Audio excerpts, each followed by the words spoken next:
Bem-vindas ao Marias Podcast, conversa sobre a saúde e o bem-estar feminino. Dedicado a compartilhar vários aspectos da saúde da mulher. Eu sou a Ana Jaqueline. E eu sou a Simone Argiles. E hoje a nossa convidada é a designer de joias Melina Machado, que compartilha nas suas redes sociais sua vida de empresária, mãe e uma mulher espiritualmente evoluída e de fé. Melina, muito obrigada de coração pela tua presença aqui no comecinho, do nosso Marias. Obrigada. É um prazer muito grande, muito especial a sua participação aqui. Obrigada, Ana. Obrigada, Simone, pelo prestígio e a oportunidade de falar para todo esse público que está acompanhando a Marias e que só vai crescer se Deus quiser. Amém. Amém. Como a espiritualidade influencia a sua jornada como profissional e mulher? Olha, Ana, eu penso que nós somos feitos, de corpo, mente e espírito. E a gente acaba evoluindo naquilo que a gente se dedica. Então, assim, o corpo com a saúde, para treinar, alimentação, a mente no conhecimento e o espírito dentro da religião ou do que você acredita a seguir. E a espiritualidade, para mim, é o meu guia mestre, que orienta a minha mente, me ajuda a fazer boas escolhas, na minha vida como mãe, como empresária, como designer. E eu fico emocionada mesmo, porque realmente são os meus valores, E são valores inegociáveis que eu carrego comigo e que vem, da minha crença. Eu sou cristã católica, mas independente da crença de cada um, eu penso que o bem, a boa intenção, o amor a Deus faz com que você tenha uma vida reta e de empatia e respeito ao próximo. Penso que que me construiu mesmo foi a minha espiritualidade. É a sua grande verdade, né? Sim. É a verdade absoluta, então você não precisa provar nada para ninguém. Sim. Está no seu coração. Sim. E você acredita que existe alguma diferença entre essa busca espiritual, digamos, entre homens e mulheres?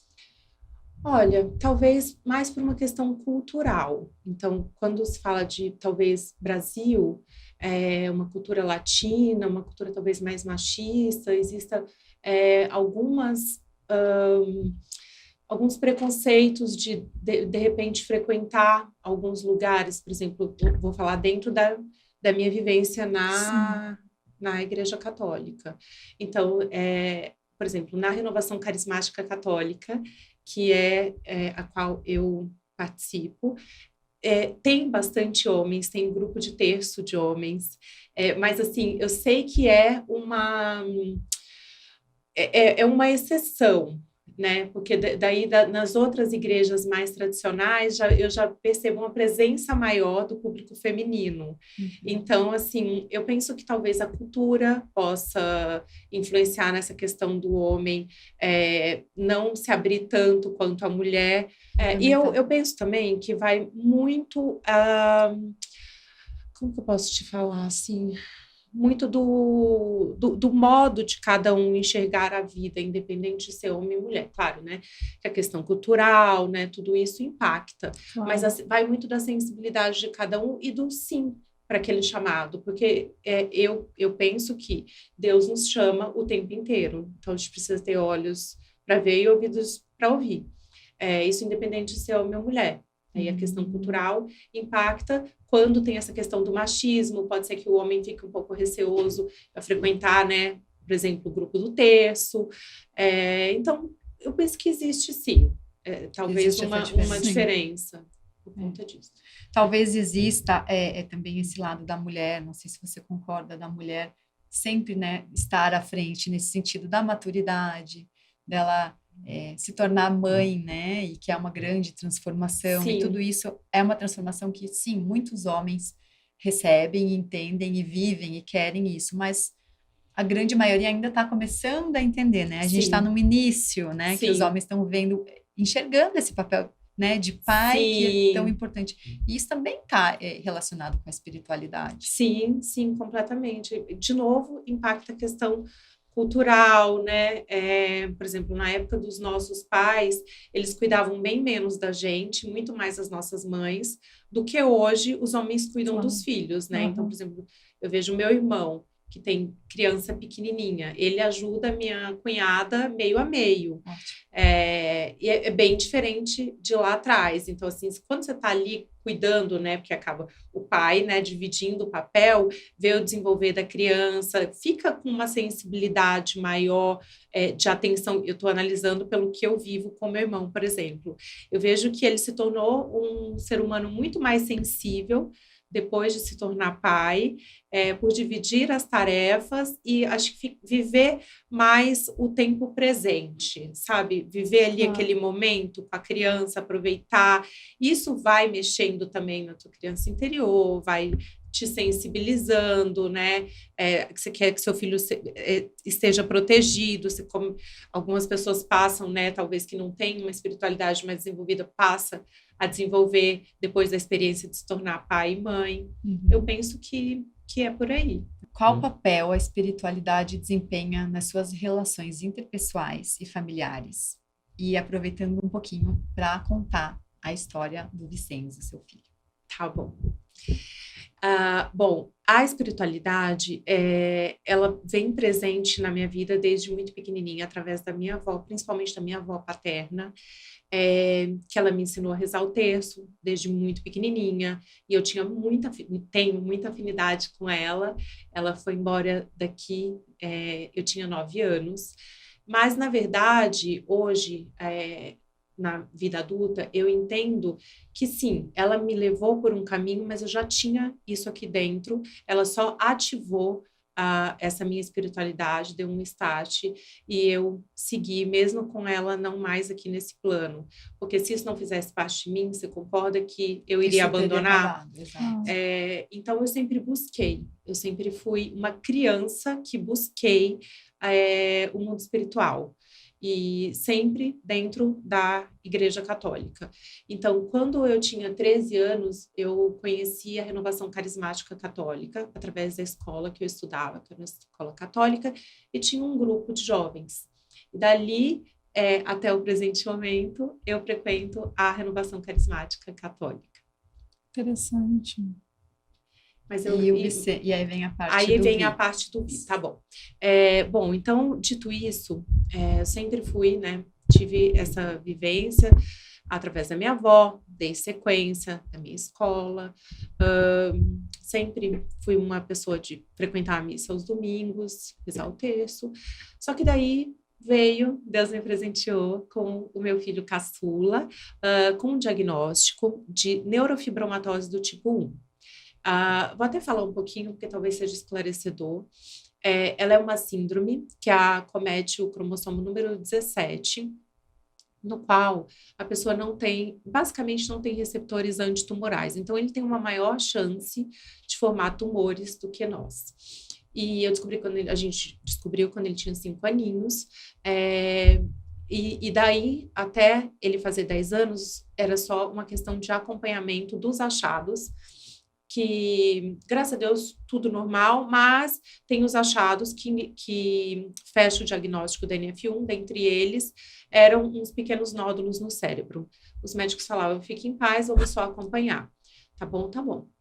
Quando ele fez 10 aninhos, esses nódulos cresceram em 30% com relação ao quando ele tinha 9.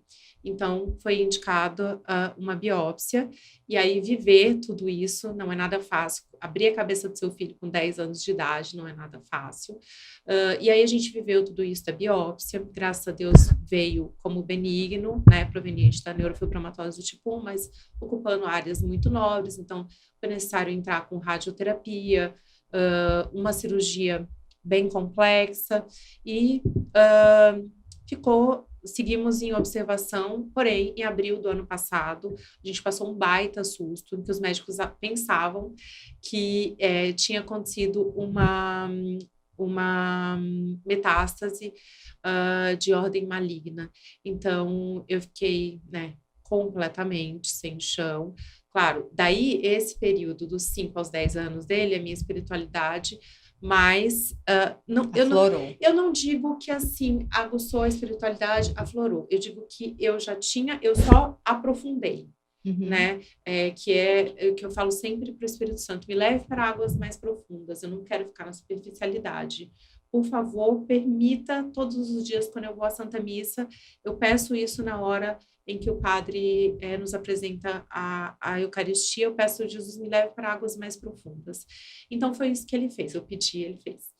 E daí, o Vincenzo, então, a gente tinha isso, ele operou, a gente teve esse resultado, ele teve que operar de emergência, e os médicos falaram: é gravíssimo, né, vamos intervir já, a cirurgia foi super demorada, a Ana acompanhou tudo, rezou, intercedeu, e daí o resultado veio.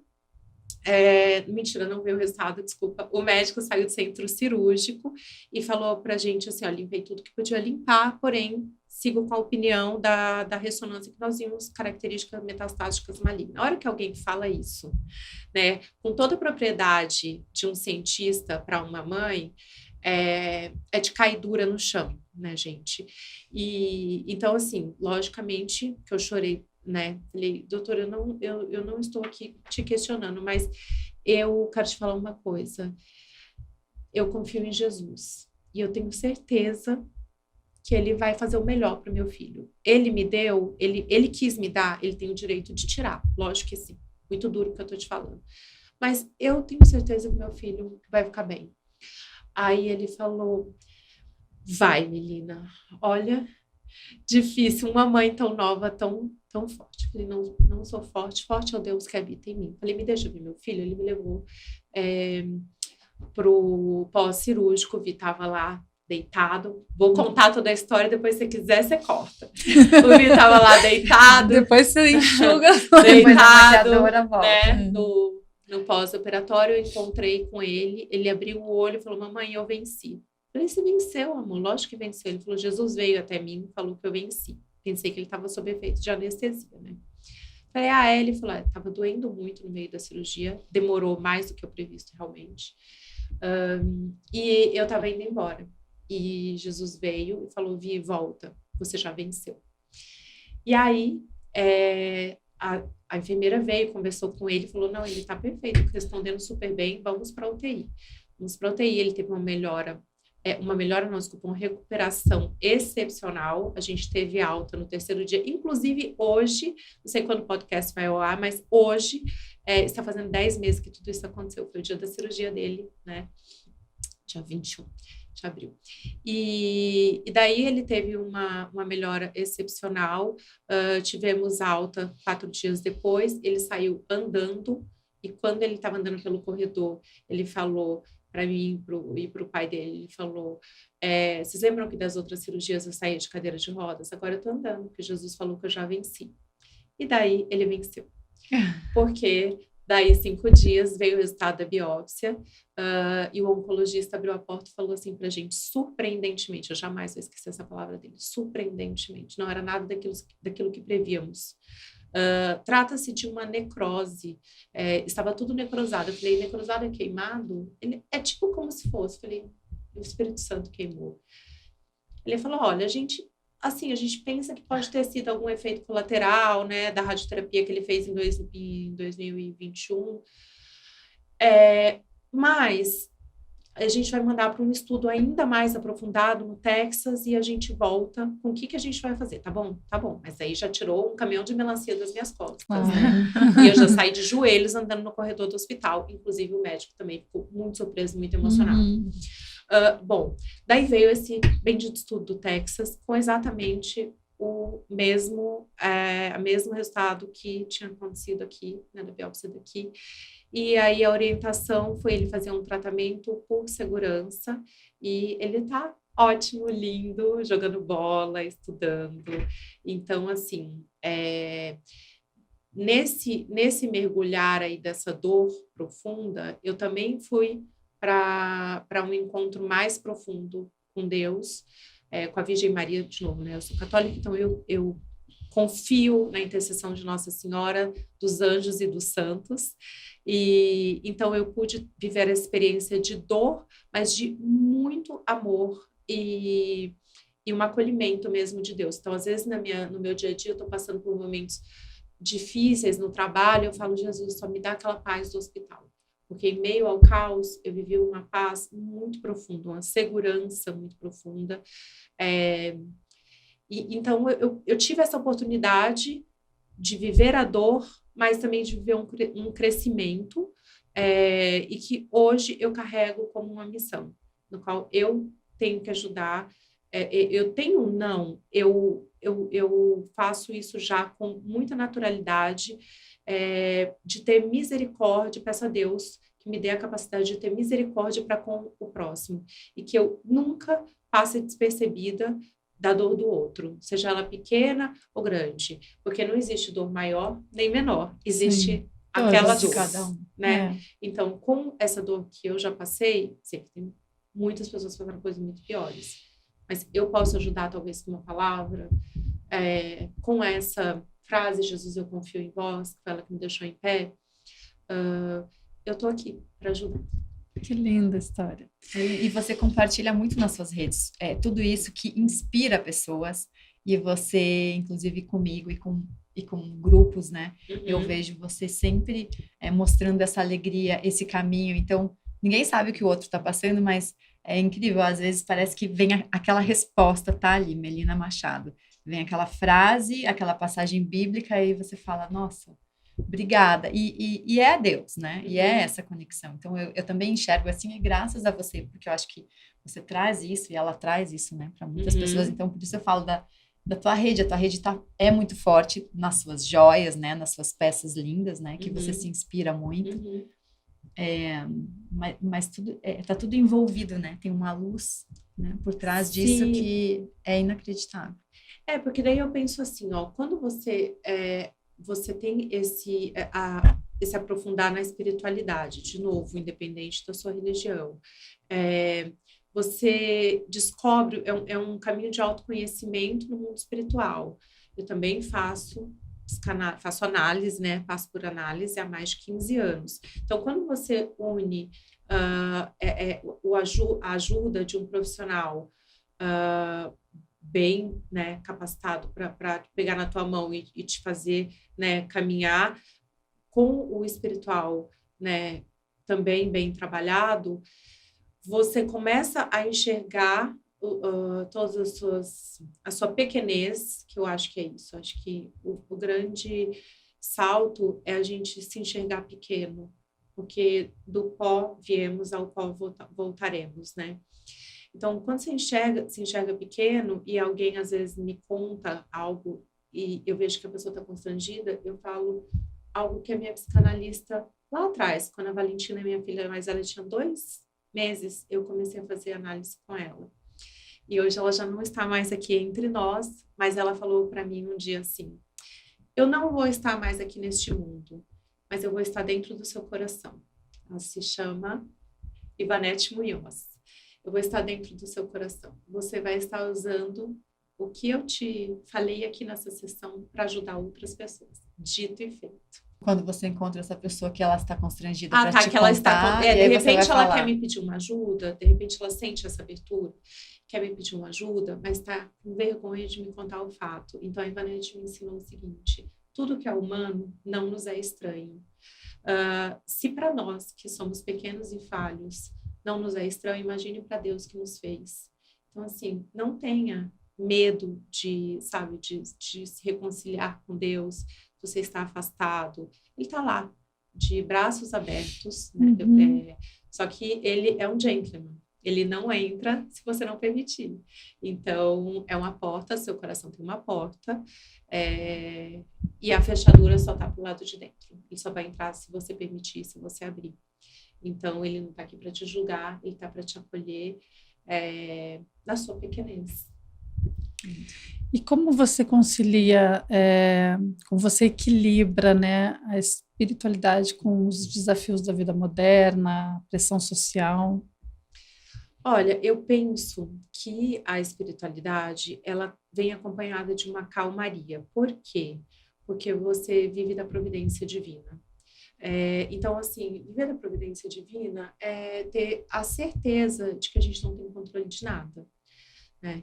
Então, assim, o ontem, que era o que eu estava vivendo, né, no corredor do hospital, hoje a gente tem o quê? A gente só tem isso daqui.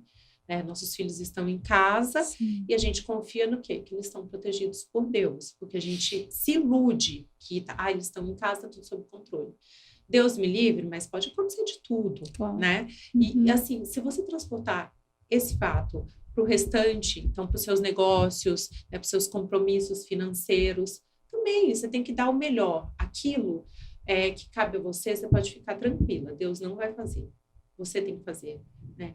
E aquilo que cabe a ele, você também pode ficar tranquila. Você não vai fazer, não cabe a você, cabe a ele. Uhum. Seja, acho que é dividir, ter isso bem organizado dentro do seu coração, te traz uma resiliência para lidar com as dificuldades, enfrentar as dificuldades que nós, empresários no Brasil, enfrentamos diariamente, nessa certeza da providência divina, e fazer o seu, né? Fazer acontecer, acreditar, esse caminho de autoconhecimento te leva a ativar o seu propósito. Acho que uma pessoa que tem os propósitos ativados, os valores bem definidos, é impossível ela não dar certo. É impossível. Então, acho que o caminho, eu tenho certeza que o caminho é esse caminho de autoconhecimento, aliado a um mergulho mais profundo na espiritualidade, que a gente ter essa consciência do mundo espiritual que nos rege, que é muito maior do que isso aqui que a gente está enxergando, né? O mundo de formas e matérias. Uhum. E quando você passa a ter essa virada de chave de consciência, é difícil algo te abalar. É muito difícil, assim. Claro que você abala, ser humano, você se irrita com um monte de coisa, mas diminui a frequência e o tempo, sabe? Que aquilo, e a repetição. A Ivonete falava isso. Diminui a frequência, o tempo e a repetição, com que a chateação ocorre. E com isso você vai ficando mais leve. Leve com o teu funcionário, leve no todo. E a sua empresa prospera. E qual a mensagem que a Melina Machado pode deixar para as Marias que estão aqui nos assistindo? Olha, eu gosto de várias, né? Mas eu penso que diante da minha história, né, como empresária, como mãe, mulher, eu vejo que uma faz muito sentido eu falar, que acho que muito conhecida, não sabendo que era impossível, foi lá e fez. Porque eu olho para trás da minha história, eu tinha tudo para dar errado. Eu tinha tudo para dar errado. Porque eu tive uma criação muito mimada, né? Foi muito bom, porque eu sou uma pessoa muito carinhosa, mas assim, meu pai sempre me tratou com muitas regalias. E daí da história da minha vida, né? Claro que eu também sou uma pessoa, sempre fui uma pessoa muito dedicada, mas eu não fazia muito esforço, né? Uhum. Na época eu não precisava. E daí, quando eu me descobri designer de joias em 2009, eu acreditava que eu podia tudo, porque eu realmente encontrei uma paixão na minha vida, que eu vivo de mão dada com elas, né? Com esse dom. Desde 2009. E eu achava que tudo era possível, mas tudo é fácil. Não, mas eu faço, morava no interior na época, né? Não, mas eu levo na assessoria de imprensa, as joias eu coloco, vai na atriz, vai na capa da revista. E assim foi. Mas não é fácil, mas eu pensava que era. Eu pensava que era. Mas você fluiu. Eu acho que essa crença, essa fé... Sabe, também te dá essa força. Né? Mas olha, eu olho para trás. Eu olho para trás, eu falo, meu Deus, eu sou a definição do que não sabendo que era impossível foi lá e fez.